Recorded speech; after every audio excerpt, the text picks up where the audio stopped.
Today I want to talk about karma. What is karma? How can we holistically look at karma? And how it is related to ego. What is good karma? What is bad karma? So we will discuss different aspects of karma. Essentially, on its very basic, karma is action and reaction. We know this universe runs on principles. There is an action and then there is always a reaction to that action, because there are other forces which are opposing the forces that started. For example, you throw a ball somewhere up in the air, it'll come down because there is a gravitational action. You throw it against the wall, it'll bounce back because the wall puts the same amount of force against the ball that initially it started with. So there's an action and then there's a reaction. And on very basic, this is what the law of karma is. And in the same way, it applies to all human beings. Would you rather live in a universe where the actions that you had no impact on anything, or they were inconsequential, or there was no consequence of whatever you did? Or would you rather live in a universe where there are consequences of correct action, right action, or bad action? I think the answer is very obvious. We don't want to live in a random universe where anything can happen at any time, or anything can happen on some imaginary force in the universe that is guiding everything without taking into account your own actions. So essentially, law of karma gives you a lot of power. It empowers you because you are the one taking all the actions, and then there is a reaction received by you in terms of what you're seeing in your life and what is happening in your lifetime. So yes, personally, I would rather live in a universe where there is consequence of all of my actions, because in that case, I can take actions or corrective actions which will help me move towards where I want to move. I will have an intention, I want to move in that direction. I'll take karma in that regard, and I will move forward because universe will grant me, or universe yields to me based on the principles of universe. If we can holistically look at all of our actions and we have an inventory of everything that we have done, then we can easily predict where we are, or easily assess where we are, and easily predict where we are going. And this is what happens in science. When you know everything about an organism, where it is coming from, what it has done, then you know what is the status it is in, what's the condition it is in. Unfortunately for us human, in this time-space reality, we start from a point of forgetfulness. As a child, we do not remember the birth. At birth, we do not remember the previous karmas or actions that we have taken. And our initial status, or where we start in our lifetime, is a continuum. The death does not eliminate all karmas or cumulative actions or direction that we have been going towards. It just accumulates them and provides them in a package into another lifetime. And then in the second lifetime or next lifetime, we start with that package and move forward with certain abilities to accomplish those goals, or certain directions that have already been provided to us, or circumstances. That explains why people start from different initial positions. I mean, some people start totally disabled or with different abilities. And I would argue there is a reason for that. There have been research done by people like Michael Newton, who have taken people in their past lives in hypnosis, taken people back and in between lifetimes, and determined that many times people are having a different status of their life because they have predetermined that this is what they want to do. They want to born with a special abilities. Same with money or power or or different circumstances that our life provides, because these are opportunities for us to fulfill the direction that our life has been taking. And if we could see all of that from infinity to infinity, then we would understand where we are. Unfortunately, the way this time-space continuum reality is defined, we only get to see what we get to see in this present moment. And this present moment provides us everything that we need. And that's why we have to, sometimes it's very confusing to understand what's happening in our life. But if we take the broader perspective and understand that universal principles or universal forces are all working with rule-based, it's a rule-based universe, and everything is happening based on everything that has already happened or everything that has intended to be happening, then we will understand where we are in the present time-space reality. And that's very enlightening and liberating and empowering, because that means then you can do something about it. That means you're not dependent on someone else to drive your destiny. That also means that your destiny is completely within your hands, and it's driving exactly where you want it to be driven.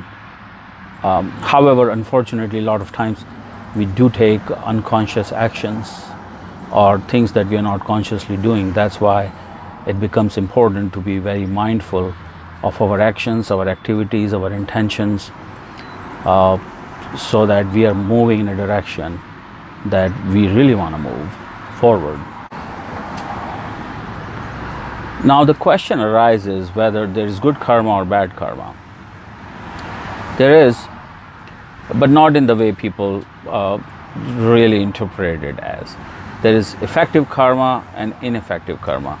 Effective karma is when your actions really align with your intentions, and it is effective because it's not like you're saying one thing, doing one thing, and your actions are completely different. Then nothing is aligned and it's totally ineffective.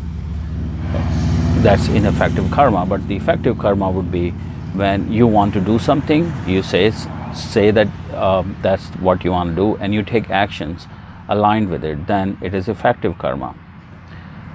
Your karma or your actions do impact other beings that are around you, that are essentially reflection of your own self. So your other self, it affects them, and how it affects them also determine whether you can call them negative karmas or positive karmas. Because if you are disrupting the harmonious flow of the universe by violating the golden rule or golden principle, if you're doing to others what you would not like to be done to yourself, then your actions are not harmonious. And universe always tend to bring things to a harmonious level. We saw that when you throw a ball up in the air, it wants to fall back to its original state of being. The universe is always acting, different forces are always acting to bring things into a harmony, and that's not under our control. That's inviolable. That's going to happen. So if you do anything where you end up disrupting the flow of the universe or cause disharmony, then by not following the law of golden rule or principle of golden rule, then the universe will try to bring it back to the balance. And that's all there is, really. So try to be within the flow of the universe, try to be harmonious, try to always be mindful of your actions, and then see you're not doing to others what you would not like to be done to yourself. And that's all there is to it. And if you don't do, or if you make a mistake, then universe will bring it back to the harmony, and you thank the universe for bringing the harmony back and move forward. So what is the relationship between your ego and your karma? your cumulative actions have defined your beings. Every time you take an action, every time you do something, then you choose, you make a decision, and you have to also make you have to choose a direction. And once you choose a direction, that means you have not chosen so many other directions that were available. So every decision then helps define who you are, and who you are defines how you see the world, because that how you see the world is based on your experiences, based on what you have experienced in the universe, what you've been through, and that defines your lens. And that is really your ego, because your ego becomes the filter through which you see the universe. And that's why every being has a very unique perspective on the world, has a very unique way of looking at things. And that's why everyone is so precious, because no one has the exact set of experiences that you have. No one has the vantage point that you have. And that's why every being has a place in this universe, and all of us combined together makes this universe beautiful. So always keep that in mind. Your karma is what is essentially defining who you are as a being, and that's really what your ego is. And it's a lens through which you see the universe. And as long as you keep it that way, it's great and wonderful. But many times we become very rigid based on our experiences, and we become fearful. We don't want to open up and believe or think that there are other experiences available, or there are other vantage points available to other people. We start to think that our vantage point is the only vantage point, and that's the only way to look at the world. And that causes conflict, and that's when your ego becomes really solidified in a form of kind of disease, because you are fearful, and that becomes a problem. So again, be mindful of that you have a unique and beautiful place in the universe, but at the same time everyone has the same vantage point or same kind of position in the universe, no matter in the hierarchy in this world how we see someone could be at a very high power or prestige level, or someone may not be as much, but still they have their own unique point of view. And as long as we do not get frozen into our vantage points and become too rigid into it, it's fine. And that is really the relationship of how karma defines your ego. At the end, I would say that in a summary, karma is your action and reaction principle. Always remember that whatever you are receiving is because of your actions, and that's why you are empowered to take action to cause a result in your life. That's why you have the power, by following the universal principles, to cause an outcome. And so you are in charge of your destiny.